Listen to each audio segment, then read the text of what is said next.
नमस्कार, मैं हूं विशाल यादव। सीजेआई सूर्यकांत से ममता बनर्जी की मुलाकात, मोदी खेमे में बढ़ गई है टेंशन। दोस्तों, हम सभी लोगों को मालूम है कि ज्ञानेश कुमार की मुश्किलें बढ़ गई हैं। मुख्य चुनाव आयुक्त ज्ञानेश कुमार के खिलाफ महाभियोग प्रस्ताव लाया जा रहा है और जल्द ही ज्ञानेश कुमार को अपनी कुर्सी छोड़नी पड़ेगी।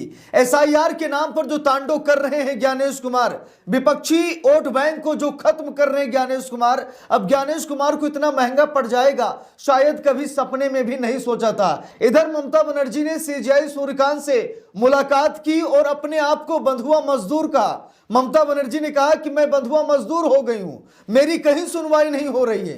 सीजेआई सूर्यकांत से ममता बनर्जी ने कहा कि मुझे कहीं नहीं न्याय मिल रहा है, ना तो चुनाव आयोग न्याय कर रहा है, ना ये सरकार, ना ये शासन, ना ये प्रशासन और ना ही आप न्याय कर रहे हैं। यानी कि सीजेआई सूर्यकांत के सामने ममता बनर्जी ने अपने आप को बंधुआ मजदूर बता दिया, जिसके बाद सीजेआई सूर्यकांत साहब ऐसा लग रहा है कि ममता बनर्जी को न्याय जरूर दिलाएंगे। अब दोस्तों, मामले ने भयंकर रूप ले लिया है। पूरा विपक्ष लामबंद हो गया है, यहां तक कि महाभियोग प्रस्ताव लाने पर विचार कर रहा है और जल्द ही महाभियोग प्रस्ताव ला करके अब ज्ञानेश कुमार को हटा भी दिया जाएगा।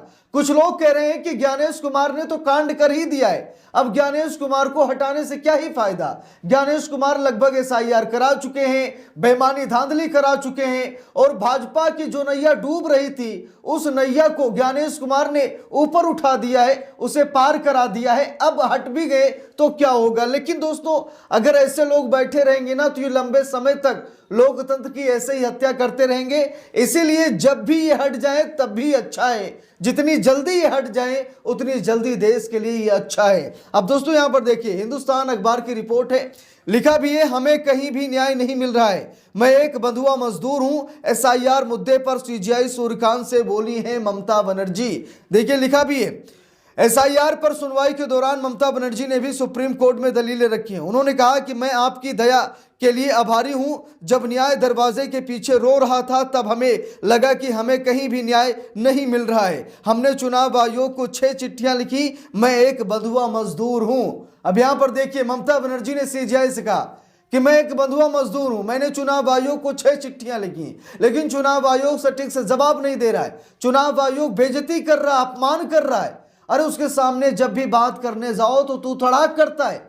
यानी कि ज्ञानेश कुमार अज्ञानेश कुमार है, ज्ञान तो इसमें है ही नहीं, ये अज्ञानी है, ये ज्ञानी नहीं अज्ञानी है। मोदी शाह की कृपा से मुख्य चुनाव आयुक्त तो बन गया और अब विपक्षी नेताओं से बातचीत में तू तड़ाक तक करने लगा है। देखिए, लिखा भी है, पश्चिम बंगाल में हुए स्पेशल इंटेंसिव रिवीजन यानी एसआईआर के मुद्दे पर बुधवार को सुप्रीम कोर्ट में तब अभूतपूर्व नजारा देखने को मिला जब खुद मुख्यमंत्री ममता बनर्जी दलीलें रखने के लिए पेश हुई। उन्होंने एसआईआर का विरोध करते हुए सीजेआई सूर्यकांत की बेंच के सामने कहा कि हमें कहीं भी न्याय नहीं मिल रहा है, हमने चुनाव आयोग को 6 चिट्ठियां लिखी हैं, मैं एक बंधुआ मजदूर हूं। उन्होंने चुनाव आयोग पर पश्चिम बंगाल को जानबूझकर निशाना बनाने का आरोप लगाया है। बार एंड बेंच वेबसाइट के अनुसार ममता बनर्जी की ओर से वरिष्ठ वकील श्याम दीवान भी पेश हुए और कहा कि अपमैप्ड वोटर 32 लाख हैं, लॉजिकल गड़बड़ी वाली लिस्ट में 1.36 करोड़ है, 63 लाख सुनवाई पेंडिंग है अभी भी। उन्होंने बड़ी संख्या में अनमैप्ड वोटर्स का जिक्र करते हुए कहा कि सुधार के उपायों के लिए बहुत कम समय बचा है। ममता के वकील की तरफ से कुछ उदाहरण भी पेश किए गए जिसमें बताया गया कि कैसे नामों में गड़बड़ी आई। वकील ने कहा कि हमने आपको असली वोटर्स के उदाहरण दिए हैं, कृपया अपेंडिक्स 1 देखें। चिराग टिबरेवाल, उनकी गड़बड़ी पिता के नाम में मिसमैच थी क्योंकि पिता के नाम के बीच में कुमार आता है, मुझे नोटिस देकर बुलाया गया था। फिर आते हैं अजीमुद्दीन खान, पिता का नाम बंगाली में अलाउद्दीन खान दिखाता है, तो बंगाली से इंग्लिश में इसमें गलती हो सकती है। तो दोस्तों, बात यह है कि बहुत बड़े तरीके से यहाँ पर मतलब फर्जीवाड़ा किया जा रहा है, हाई लेवल का फर्जीवाड़ा किया जा रहा है। आम इंसान तो इसे समझ ही नहीं सकता है। स्पेलिंग में मिसमैच किया जा रहा है, यानी कि कहीं उसको नोटिस भेजा जा रहा है और नोटिस भेजने के बाद जबरन फॉर्म 7 भरवाकर उसका नाम काटा जा रहा है। यानी कि जो विपक्ष के वोटर्स हैं, चाहे उत्तर प्रदेश, बंगाल या कहीं भी, जो विपक्ष के वोटर्स हैं ना, उनके वोट लगातार काटे जा रहे हैं और जो भाजपा के वोटर्स हैं उनके नाम बढ़ाए जा रहे हैं। यानी कि अलग लेवल की यहां पर बेईमानी चल रही है। इसीलिए ममता बनर्जी को खुद ब खुद सुप्रीम कोर्ट में पेश होना पड़ा, सीजेआई सूर्यकांत के सामने पेश होना पड़ा और अपने दुख और दर्द को बताना पड़ा। देखिए लिखा भी है, चुनाव से पहले बंगाल को निशाना बनाया जा रहा है। ममता बनर्जी ने कहा कि चुनाव से पहले भाजपा बंगाल को निशाना बना रही है और कहीं न कहीं बंगाल में चुनाव जीतने की रणनीति बना रही है। लिखा भी है, उन्होंने आरोप लगाया कि यह गलत मैपिंग हो रही है। चुनाव से ठीक पहले सिर्फ पश्चिम बंगाल को निशाना बनाया जा रहा है। वे 2 महीने में ही काम करना चाहते हैं, जिसमें 2 साल लग जाते हैं। बीएलओ ने आत्महत्या कर ली और उन्होंने चुनाव अधिकारियों पर यह आरोप लगाया, पश्चिम बंगाल को निशाना बनाया गया, असम को क्यों नहीं। सुप्रीम कोर्ट ने चुनाव आयोग को नोटिस जारी करते हुए जवाब देने को कहा है। सोमवार को इस मामले में फिर सुनवाई होगी। बता दें कि ममता बनर्जी अपने वकीलों के साथ कोर्ट रूम नंबर 1 में मौजूद रहीं। मंगलवार को मुख्यमंत्री के नाम पर एक गेट पास जारी किया गया था।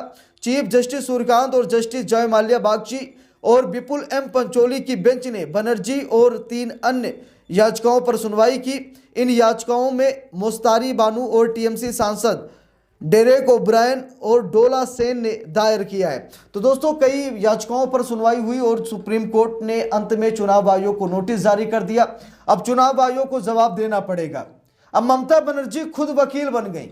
ममता बनर्जी खुद जाकर अपनी पैरवी करने लगी। ममता बनर्जी सीजेआई सूर्यकांत को बताने लगी कि ये बंगाल को निशाना बनाया जा रहा है, बंगाल को टारगेट किया जा रहा है, जो वैध मतदाता हैं उनके नाम काटे जा रहे हैं और जो अनवैलिड है यानी कि जो अवैध मतदाता हैं उनके नाम जोड़े जा रहे हैं। यानी कि एक हिसाब से टारगेट किया जा रहा है कि ममता बनर्जी के जो पक्के कोर वोटर्स हैं उनको हटा दिया जाए लिस्ट से। यानी कि जब वो वोट ही नहीं डाल पाएंगे तो ममता बनर्जी की सरकार कैसे बनेगी।